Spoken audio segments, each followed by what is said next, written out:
Bismillahirrahmanirrahim. Alhamdulillahi rabbil alamin, wassalatu wassalamu ala rasuli rabbil alamin, nabiyyina Muhammad ibn Abdullah wa ala alihi wa sahbihi wa man wala, amma ba'd. Sambungan pelajaran kita dalam tafsirul Quran juzuk yang ke-27 surah At-Tur. Surah At-Tur iaitulah surah yang ke-52 dari awal Al-Quran. Kita sambung perbincangan kita di ayat yang ke-29. Ayat 29. A'udzu billahi as-sami'il 'alim minasy syaithanir rajim.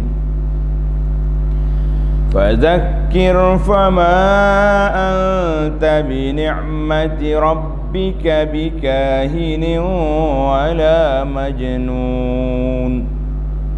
Am yaquluna sya'irun natarabbasu bihi raibal manun. Qul tarabbasu fa inni ma'akum minal mutarabbisin. Am ta'muruhum ahlamuhum bihadza am hum qaumun taghun. Am yaquluna taqawwalah bal la yu'minun. Falyatu bihadithin mislihi in kanu sadiqin. Surah At-Tur, balik semula kepada ayat kita.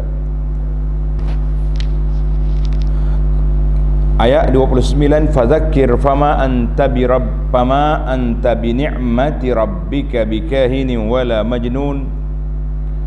Maka hendaklah engkau wahai Muhammad sallallahu alaihi wasallam tetap tekun memberi peringatan. Allah Taala perintahkan supaya kita sentiasa bagi tazkirah, memberi peringatan dengan ajaran-ajaran Al-Quran yang diturunkan kepadamu, dan janganlah dihiraukan golongan yang engkar kerana engkau dengan nikmat Tuhanmu yang dilimpahkan kepadamu itu bukanlah seorang pawang. Pawang orang panggil tok bomoh, tok dukun, dan bukan pula seorang yang gila. Itu je tuduhan orang-orang jahat, orang-orang kafir kepada Nabi. Dukun, ahli sihir, penyair, gila, tak ada modal lain. Dia pun tak reti nak kata apa dah. Sebelum kita teruskan kepada ayat ini dan selepasnya, kita tengok ayat yang kita break dalam siri yang lepas, iaitulah setelah Allah Ta'ala cerita tentang ahli syurga yang diberi nikmat oleh Allah Azza wa Jalla kepada mereka dengan berkumpul balik. Allah Ta'ala kumpul semula anak beranak dia. Allah kata apa?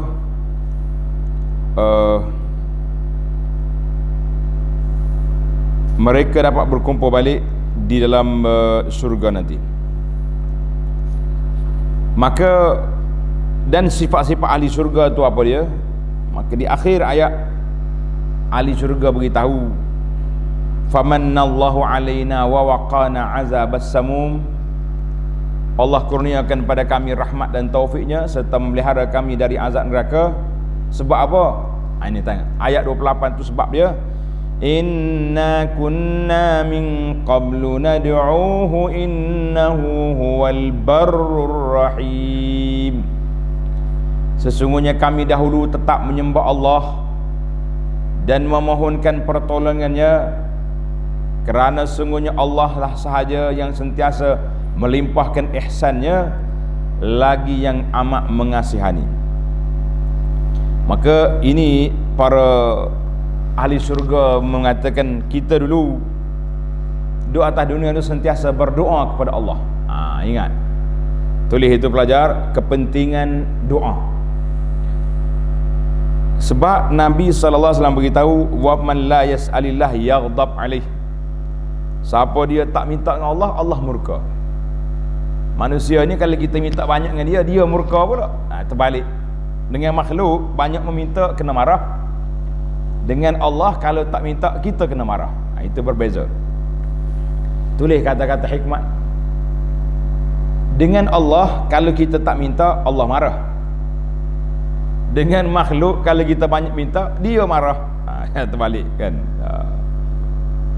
Macam ayat yang kita kata dalam siri yang lepas, siapa yang rasa confident, aman dalam dunia, dia akan ketakutan di akhirat. Sebab dia relax. Siapa dia takut di atas dunia ni, kita takut nak buat maksiat, takut meninggalkan larangan, insya-Allah kita aman di akhirat. Takut di dunia, aman di akhirat. Berani atas dunia, bencana di akhirat. Maka bila kita berdoa, bermakna kita tunduk kepada Allah Azza wa Jalla. Sebagaimana doa susah, kalau orang susah, Nabi ajar doa ni. Kata belaka, Allahumma rahmataka arju fala takilni ila nafsi tarfata ain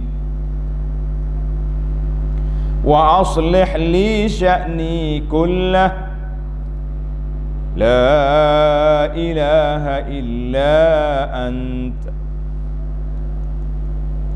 Itu ayat kita kena sentiasa kata di ahli syurga, nad'uhu annahu huwal barru innahu huwal barrur rahim inna kunna min qablu nad'u innahu huwal barrur rahim.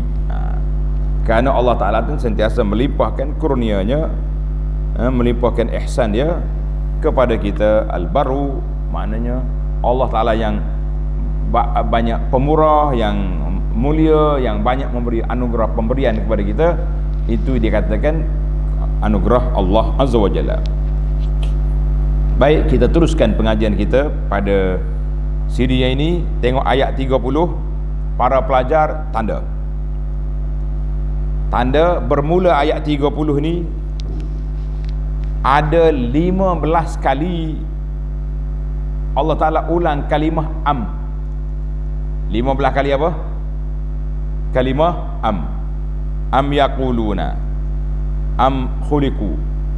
Tanda 15 kali. Setiap pelajar tulis. Ini fakta, biar cukup 15. Maka bermula daripada ayat 30 ni mahajjatul kufar, ayat Allah Ta'ala suruh kita berhujah dengan orang kafir tentang kebangkitan semula, keyakinan kita kepada Allah Azza wa Jalla, yang kita ni mati akan hidup balik. Di sana ada syurga, di sana ada neraka.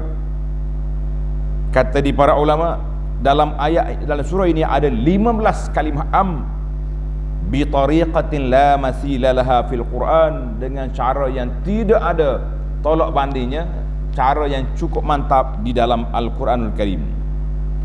Tengok ayat 30. Am yaquluna sya'irun natarabbasu bihi raibal manun. Mereka menuduh Nabi Muhammad sallallahu alaihi wasallam dengan tuduhan yang bukan-bukan, tuduhan karu. Am yaqulun, tengok am. Adakah?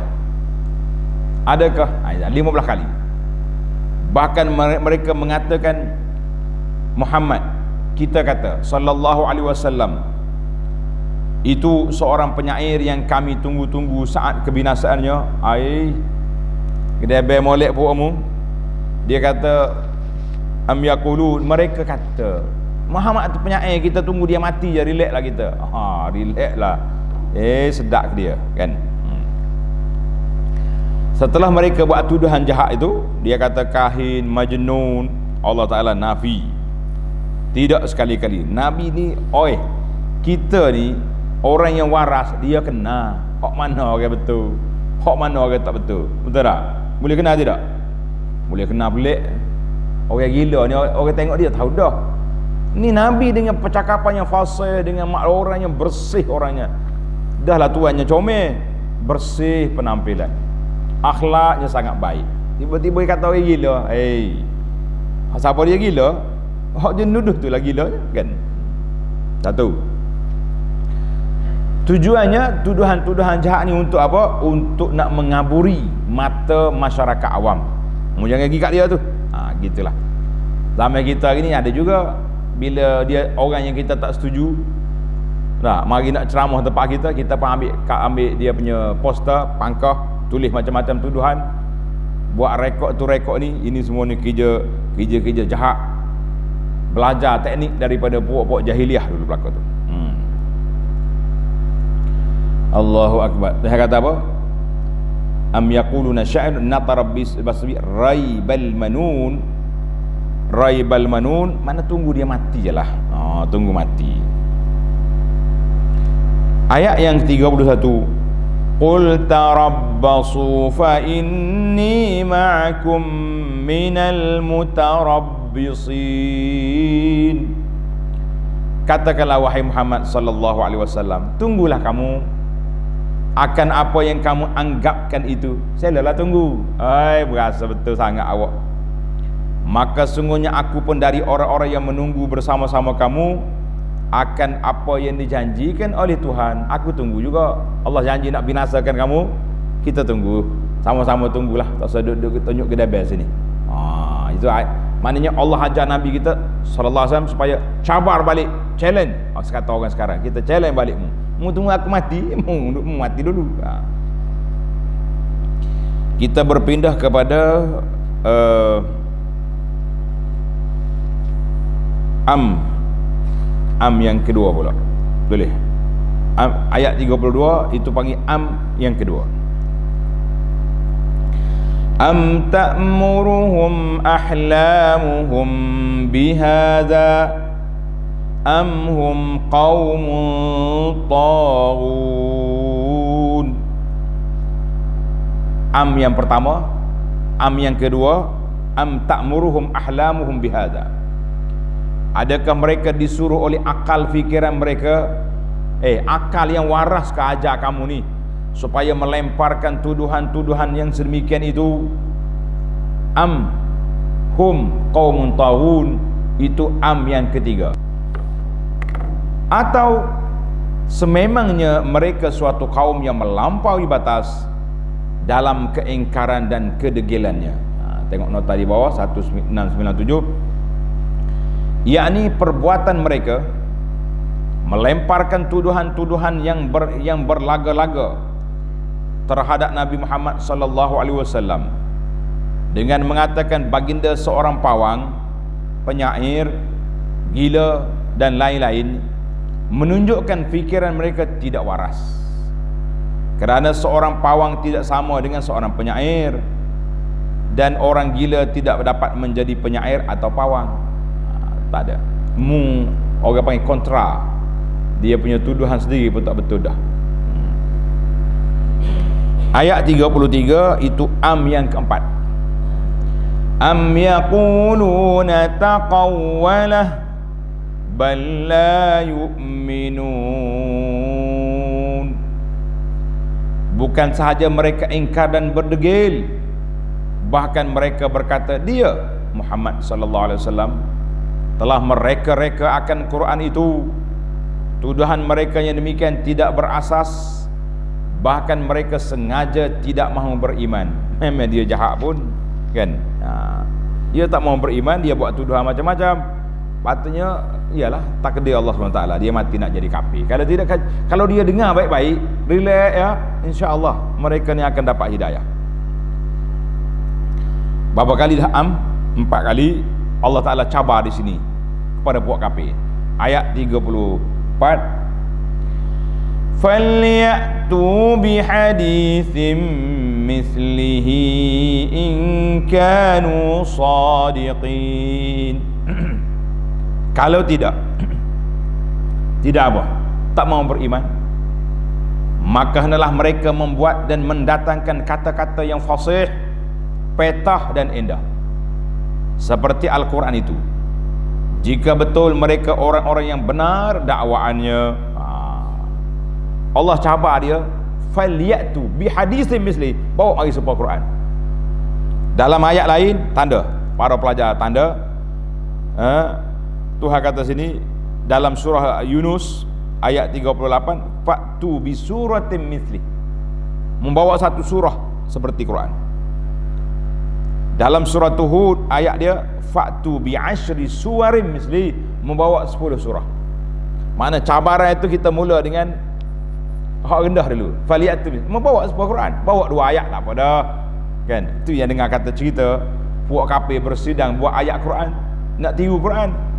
Dia ambil surah Al-Fil, dia pun tulis Al-Fil wa ma adraka mal fil khartum tawil jismun kabir. Gajah, mu tahu gapo dia gajah? Belalainya panjang, tubuhnya besar. Kro'el kalau gitu. Dia panggil kro'el tapuk lah gitu. Mana ada kan? Ini dia panggil kebodohan yang ditunjuk oleh puak-puak kafir ni, bodoh dia, tak nak kata apa. Dia sendiri. Allah cabar di sini, buat mari. 1 ayat boleh. 1 surah boleh, 10 surah lagi boleh. Lagi tak dapat. Allahu akbar. Ayat 35 yang kelima. Am khuliqu min ghairi syai'in am humul khaliqun. Mengapa mereka tidak mahu menerima ajaran Rasulullah sallallahu alaihi wasallam? Dan mengapa mereka tidak mahu menyembah Tuhan yang Maha Esa? Adakah mereka telah tercipta dengan tidak ada yang mencipta? Mu jadi sendiri, tak ada pencipta, mikir otak. Yang ke-6 am humul khaliqun, atau adakah mereka yang mencipta diri mereka sendiri? Mu ni jadi sendiri gitu ke? Tak ada pencipta, ataupun mu sendiri terpencipta? Ini cabar. Enggak manusia mana nak mengaku dia pencipta, dia pemari daripada air mani je. Ini semua ni ayat-ayat cabaran supaya mereka khabar, supaya mereka insaf, mereka sedar bahawa kita hidup di atas dunia ni di bawah belah kasihan Allah Azza wa Jalla.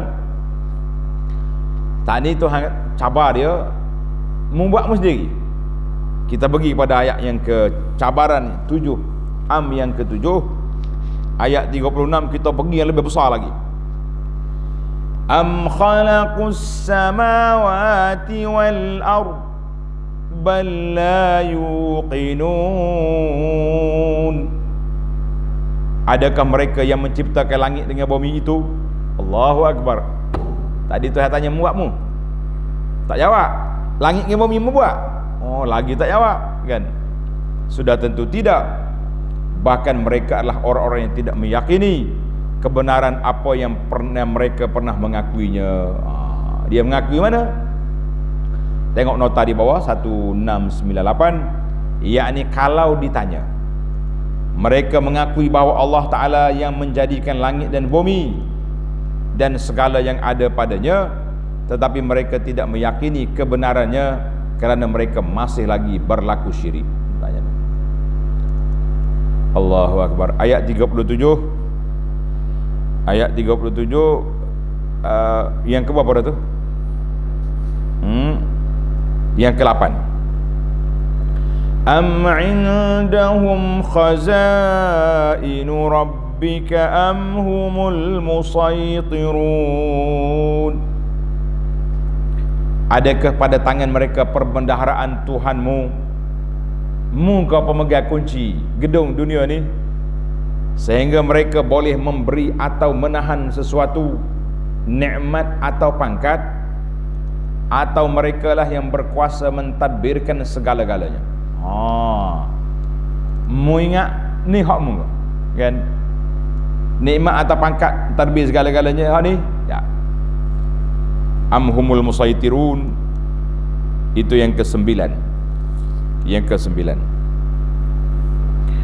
Kita pergi kepada am yang ke-10. Am lahum sullamun yastami'una fihi falyati mustami'uhum bisultanin mubin. Adakah mereka mempunyai tangga untuk naik ke langit? pergi cari Tuhan. Yang dengannya mereka dapat mendengar akan apa yang diperintahkan dan ditetapkan oleh Allah. Jika ada, maka biarlah orang mereka yang mendengar itu membawa sesuatu bukti yang menyatakan kebenarannya. Waktu orang kami hak mendengar langit tu, waktu gua mari nak naik tangga, naik rumah dia apa kahara, tak kena naik tangga tak ada. Allahu akbar. Yang ke-11. Am lahul banatu wa lakumul banun. Adakah kamu untuk peruntukkan bagi Allah anak-anak perempuan yang kamu benci, dan untuk kamu anak laki-laki yang kamu sukai? Lagi tidak adil. Buat kafir ni, dia kata malaikat tu anak perempuan Tuhan. Dia bagi anak perempuan kepada Tuhan. Anak laki-laki dia nak sebab dia benci anak perempuan. Ni buat jahiliah zaman tu. Tuhan kata apa? Adil ke lagu tu? Kan? Amlahul banat, memberi ke Tuhan anak perempuan kamu tak mau. Kamu ambil anak laki-laki kamu nak. Tilka idzan qismatun dhiza dalam ayat lain. Itu pembahagian yang tidak adil namanya. Allahu akbar. 12. Yang ke-12 ayat 40. Am yuriduna kaida falladzina kafaru humul makidun. Mereka maaf, ayat yang ke-40 dulu.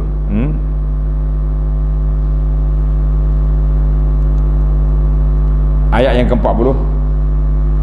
Am tas'aluhum ajran fahum min maghramin musqalun. Pernahkah engkau wahai Muhammad sallallahu alaihi wasallam meminta sebarang bayaran kepada mereka? Pernah minta? Tak.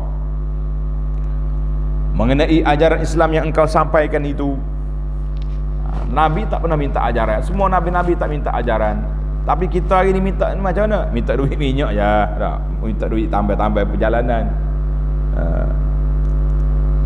Kalau kita nak minta ajaran, ingat baik-baik. Nak minta bayaran kerana dakwah, jangan berdakwah. Tapi kalau kita sekadar mengambil bekalan, insya-Allah itu telah dibahaskan oleh para ulama, tidak menjadi masalah. Yang penting Nabi kita ni tak letak bayaran. Lalu mereka merasa kalau kita ada bayaran mengenai ajaran Islam yang engkau sampaikan, lalu mereka merasa berat menanggung bayaran itu sehingga menjauhkan diri daripada menyahut seruanmu. Tak boleh pergi ngaji dengan Muhammad sallallahu alaihi wasallam, kena bayar kan. Pada tu hari ni kita ada dua versi.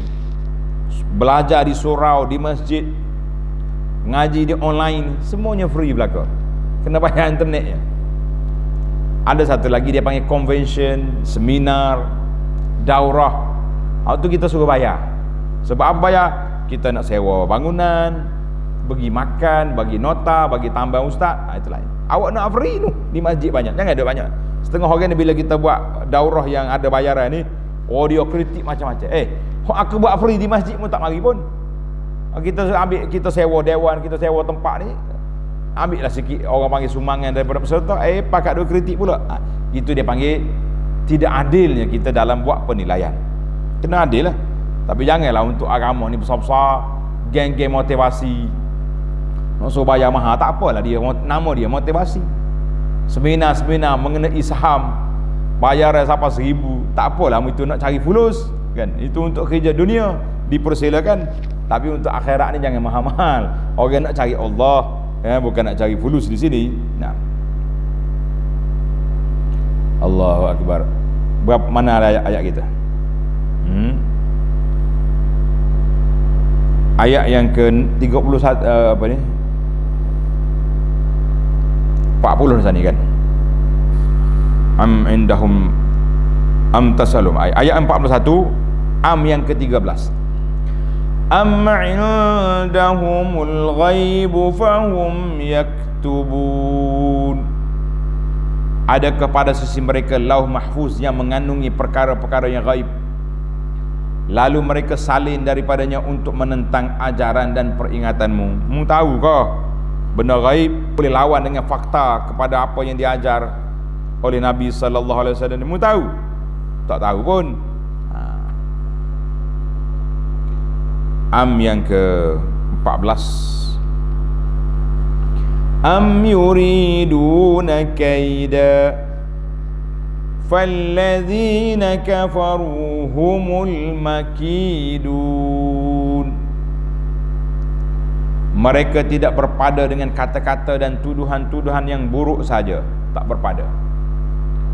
Bahkan mereka hendak melakukan rancangan jahat terhadapmu, wahai Muhammad sallallahu alaihi wasallam. Kehendak mereka tidak akan berjaya. Allah bagi jaminan kehendak buat kafir ni tak berjaya. Kerana orang-orang yang kafir itulah yang akan ditimpa oleh balasan rancangan jahatnya. Dia nak bunuh Nabi, mereka yang terbunuh. Dia pergi nak lawan Nabi di Badar, 70 orang ketua Sanadid Quraisy mati, 70 orang lagi ditawan. Jangan bercakap besar buatmu kan. Jangan bercakap besar, sebab Allah SWT nak memperingatkan kepada manusia ni bahawa kamu hidup atas dunia ini duduk di bawah kuasa Allah Azza wa Jalla. Mana perancangan-perancangan jahat yang mereka buat, dia gini ya manusia ni atas dunia ni, kalau dia mampu berdepan, dia akan melawan. Kalau tak mampu, dia buat perancangan jahat secara strategi, secara sembunyi-sembunyi, macam mana nak apa ni, nak matikan musuh dia. Tanda di situ, cara nak mematikan musuh ni ada dua cara. Cara yang pertama dia panggil mati sungguh, bunuh. Hak ni perlu kepada kekuatan. Kalau tak kuat, kita nak bunuh orang, kita yang mati kan. Satu lagi dia panggil bunuh karakter, bunuh penampilan orang tu. Maka Quraisy dia nak bunuh Nabi SAW secara direct sebenarnya, tapi iyalah Nabi duduk di tengah-tengah keluarga dia. Ada bapa saudara dia mendiang Abu Talib. Kita nak kata mendiang ke nak kata arwah ke, sebab Abu Talib ni sudah dipastikan dengan Allah Ta'ala sebut dia sendiri kan, innaka la tahdi man ahbabta, mu tak boleh nak beri hidayah kepada orang yang kamu sayang. Ulama tafsir kata itu juga turun pada ketika matinya Abu Talib. Maknanya waktu Nabi kita sallallahu alaihi wasallam diancam nak di apa-apa kan, Abu Talib ada. Abu Talib ni menteri kabinet juga dia, ada dalam mesyuarat Quraisy. Jangan bro, anak saudara aku tu dah lah anak saudara, anak hak dia jaga daripada kecil kan. Nabi kita ni yatim kan, waktu mak dia mengandung, alhamdulillah bapak dia sudah meninggal, kemudian dijaga oleh bak ayah dia Abdul Muttalib, nenek atuk dia. Tok dia mati dijaga oleh Abu Talib. Maknanya dari sudut himayah, penjagaan orang besar ada di situ. Tak mampu. Dia berpindah kepada mematikan karakter, nak matikan, nak bunuh syakhsiah Nabi sallallahu alaihi wasallam. Itu yang kelang kabut Quraisy. Mesyuarat di Darun Nadwah, sekali kata gila, sekali kata syair, sekali kata dukun, sekali kata kahin untuk nujum, macam-macam tuduhan-tuduhan yang buat. Maka ke atas dunia juga macam tu juga. Lagu itulah juga. Al-am yuriduna kaida, mereka cuba buat perancangan jahat untuk nak menjauhkan orang daripada Nabi sallallahu alaihi wasallam. Itu semua untuk perancangan-perancangan jahat yang dia orang buat sebab nak jauhkan manusia daripada Nabi sallallahu alaihi wasallam. Tapi dalam ayat lain kita kena ingat, innahum yakiduna kaida wa akidu kaida, mereka nak buat perancangan jahat. Wa makaru wa makarallah, mereka rancang jahat, Allah Ta'ala ada perancangan yang lebih baik daripada perancangan jahat dia. Wallahu khairul makirin kan, dalam ayat yang jelas. Maka kita sebagai pendakwah kena yakin, kena percaya, kena thiqah bahawa kita duduk di bawah kuasa Allah Azza wa Jalla. Teori-teori konspirasi itu semua teori, ada jadi ada tak jadi. Jangan pula kita terlalu berkonspirasi sangat. Segala benda atas dunia ni konspirasi. Siapa mereka kita tak tengok kerja apa. Ni konspirasi. Ialah kita kena belajar. Masalah dia dalam bahasa pendakwah dia panggil al-ghazwul fikri. Tulis. Al-ghazwu al-fikri maknanya serangan pemikiran yang dibuat oleh orang kafir untuk nak menjauhkan manusia daripada Islam. Al-ghazwu al-fikri. Kalau berlaku apa-apa bom atas dunia ni, orang Islam, teroris, dia tunjuk ke Islam. Padahal bom tak tahu apa, kilang meletup, orang Islam yang jahat.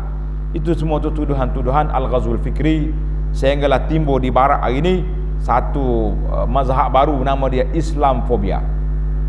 Orang jadi takut pada Islam. Sebut Islam, nampak bom. Sebut Islam, nampak mana dia momok-momokkan. Islam ni sokong kono-kono orang Islam ni nikah dengan budak kanak-kanak, budak kecil. Islam ni teroris. Islam ni tengok negara-negara mundur, negara miskin. Mau nak jadi miskin, masuk Islam. Jadi semua momokkan ini dia panggil konspirasi jahat ini. Allah Ta'ala akan gagalkan. Am yuriduna kaida falladzina kafaru humul makidun. Mereka sendiri akan ditipu perancangan jahat mereka. InsyaAllah kita yakin dengan pertolongan Allah Azza wa Jalla. Kemudian kita pergi kepada yang ke-15, hujah yang ke-15, yang ke-15 ayat 43. Am lahum ilahun ghairullah subhanallahi amma yusyrikun. Apabila datangnya balasan rancangan jahat itu, maka adakah bagi mereka Tuhan yang dapat menyelamatkan mereka selain dari Allah? Tak ada. La, kita kata tidak ada siapa yang boleh menyelamatkan kita daripada apa yang telah ditetapkan oleh Allah Azza wa Jalla. Yang dapat menyelamatkan mereka selain dari Allah tak ada. Subhanallahi amma yusyrikun. Maha suci Allah daripada apa yang mereka persekutukan itu. Semua hak sekutu, hak kamu ngenak kepada kata kepada Allah Ta'ala macam-macam, tu semua tu tak pakai hijab belakang tu. Habislah kita, para jemaah sekalian, ada 15 hujah. Allah Ta'ala tertib dalam ayat ini 15 kali nak matikan hujah puak-puak kafir. Kemudian dia suruh kafir memikir pula. Tengok ayat yang ke-44. Wa in yarau kisfam minas samai saqita yaqulu sahabum markum. Dan jika sekiranya mereka melihat sepotong besar dari langit gugur untuk menimpa mereka, mereka akan berkata, itu adalah awan yang bertumpuk-tumpuk berlapis-lapis. Langit nak jatuh siapa dia? Dia kata itu awan. Tunggulah bawah tu, matilah. Macam Allah Ta'ala tak pecahkan langit, belum tiba waktu dia. Hari kiamat esok baru pecah. Tengok nota 1700. Kaum musyrik yang menentang Nabi Muhammad sallallahu alaihi wasallam pernah meminta supaya mereka ditimpa azab dari langit, seperti yang tersebut pada ayat 92 suratul Isra. Dan kalaulah permintaan mereka diterima dan mereka melihat sepotong besar dari langit gugur untuk menimpa mereka, mereka juga tetap engkar dengan berkata bahawa apa yang mereka lihat itu adalah kumpulan awan yang akan membawa hujan kepada mereka. Jadi puak kafir ni gitulah dia, akhir kali mati kan. Awan api nak bagi bakar dia tu. Dia ingat kau nak hujan, pakat tak ada bekas, tiba-tiba mari bala bencana. Gitulah keadaan. Dia tak tahu apa. Allahu Akbar. Ayat 45. Fazarhum hatta yulaqu yawmahumul ladzi fihi yus'aqun. Allahu Akbar. Allah kata apa kepada Nabi sallallahu alaihi wasallam? Kalau keingkaran dan kedegilan mereka sampai begitu sekali, bawa hujah, bawa bukti dari sudut sejarahnya, dari sudut alamnya, dari sudut faktanya, mereka degil juga, mereka kerah kepala juga, mereka tak mau juga. Setelah kita berusaha berdakwah, Allah kata ke Nabi, apa dia? Fazarhum, maka biarkanlah mereka, wahai Muhammad sallallahu alaihi wasallam, dan janganlah dihiraukan sehingga mereka menemui hari yang padanya mereka akan binasa. Artinya para jemaah sekalian, tanda situ, anak-anak kita ni, pelajar-pelajar semua, tanda kita dengan mad'u, orang kita dakwah ni, kita jalankan tugas. Kita dakwah mereka, kita ajak mereka, kita gaya mereka, kata-kata kita kecek mereka supaya ikut kita jadi baik. Tapi kalau mereka dah sampai peringkat bukan saja nak terima dakwah kita, kita pula nak dibunuhnya, Allah kata fazarhum, tinggalkan mereka. Sampai bila? Sampai jumpa mereka, jumpa mati. Paling awal mati. Kalau tak tahu azab, kalau tidak pakai sekat tu, kalau tidak pun tahu azab, habis itu juga. Atas dunia lepas, mereka akan jumpa di akhirat nanti sebagaimana telah dijanjikan oleh Allah Azza wa Jalla. Bila? Tengok ayat 46. Yauma la yughni anhum kaiduhum syai'a wa la hum yunsarun. Iaitu hari segala rancangan jahat dan tipu daya mereka tidak dapat mendatangkan sebarang faedah kepada mereka. Apalagi hari kiamat dah hari ni. Hari ni siapa nak tipu daya, mu tertipu, kan? Dan mereka pula tidak diberikan pertolongan oleh Allah Azza wa Jalla. Apa yang kamu nak tolong? Siapa nak tolong lagi kamu? Atas dunia kita ni insya-Allah. Di awal tadi saya sebut, siapa dia takut di dunia, insya-Allah mereka aman di akhirat. Mana atas dunia ni kita takut pada Allah Taala, kita tak langgar dia punya perintah. PKP Tuhan kita tak langgar, SOP dia dipatuhi segala perkara, kan? Insya-Allah di akhirat esok kita aman. Dia tak ada dosa, apa yang takut? Tapi siapa dia aman di atas dunia, dia langgar semua, di akhirat esok jumpalah dia. Allahu Akbar. Ayat yang ke-47. Wa inna lilladzina zalamu 'azaban duna dzalik walakinna aktsarahum la ya'lamun. Sesungguhnya orang-orang yang zalim itu akan beroleh azab seksa selain daripada azab yang tersebut, akan tapi kebanyakan mereka tidak mengetahui hakikat yang sebenarnya. Maknanya azab atas dunia ni kena dah macam-macam bala mari, kan? Tapi azab di akhirat lagi dahsyat. Allah perintah kepada Nabi sallallahu alaihi wasallam, kamu dakwahlah mereka, berlawanlah dengan mereka, jangan peduli. Sebab apa? Tengok ayat 48. Wasbir li hukmi rabbika fa innaka bi a'yunina wasabbih bihamdi rabbika hina taqum. Dan dengan yang demikian, bersabarlah wahai Muhammad sallallahu alaihi wasallam, menerima hukum Tuhanmu, memberi tempoh pada mereka. Jangan gopoh kita. Kita kalau boleh orang lawan kita mati selalu. Sabar. Tak ada lagi pahala kita berlawan. Allahu Akbar.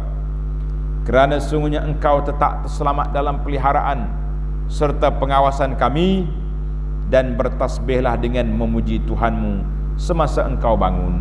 Tengok nota 1701, yakni ketika bangun dari suatu majlis, dan ketika hendak mengerjakan salat, dan juga ketika bangun dari tidur, kena tasbih. Demikianlah menurut kesimpulan beberapa buah hadis Nabi sallallahu alaihi wasallam. Bila kita bangun daripada tidur, kita baca apa? Bangun daripada tidur, kata alhamdulillahillazi ahyana ba'da ma amatana wa ilayhin nusyur. Bila kita duduk dalam majlis, kita nak bangun, dia panggil kafaratul majlis. Kita baca apa? Subhanakallahumma wa bihamdika asyhadu an la ilaha illa anta astaghfiruka wa atubu ilaik. Itu dia panggil kafaratul majlis, kan? Apa saja keadaan. Contohnya kalau kita bangun tidur sedar tengah malam, tengah-tengah tidur pun sedar. Maka Nabi kata apa? Siapa dia sedar tengah malam, dia baca doa ni. La ilaha illallah wahdahu la syarikalah. Lahul mulku wa lahul hamdu wa huwa ala kulli syai'in qadir.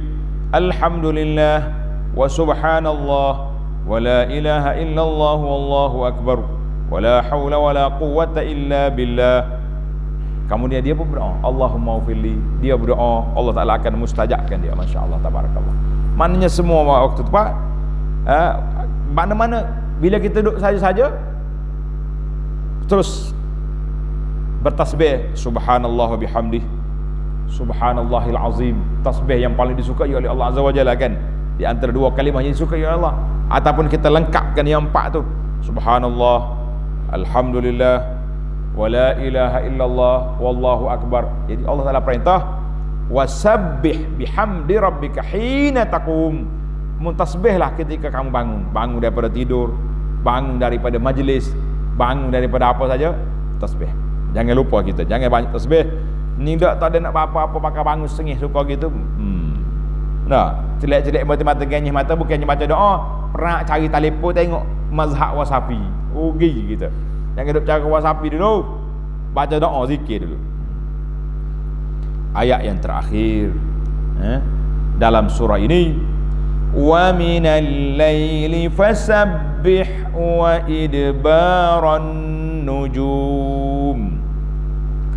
Dan juga hendaklah engkau bertasbih kepadanya pada waktu malam dan ketika bintang-bintang tenggelam, yakni pada waktu subuh.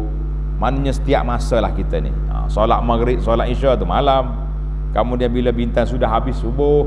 Jadi kita sentiasa bangun tidur baca, pergi masjid baca zikir, lepas subuh ni kita baca zikir pagi, petang kali baca zikir petang pula. Masya Allah, setiap masa Allah Ta'ala suruh kita berzikir, mengingatinya. InsyaAllah fazkuruni azkurkum washkuruli wala takfurun. Allah kata, mu ingat aku ingat kamu. Mu syukur, aku bagi ganjaran yang banyak. Kita kata alhamdulillah. Tamatlah kita surah At-Tur. InsyaAllah kita akan sambung dalam siri akan datang surah An-Najmi, Suratul Najmi. Dalam siri akan datang, subhanakallahumma wa hamdika asyhadu an la ilaha illa anta astaghfiruka wa atubu ilaik. Wa sallallahu ala nabiyyina Muhammadin wa ala alihi wa sahbihi ajma'in walhamdulillahi rabbil alamin.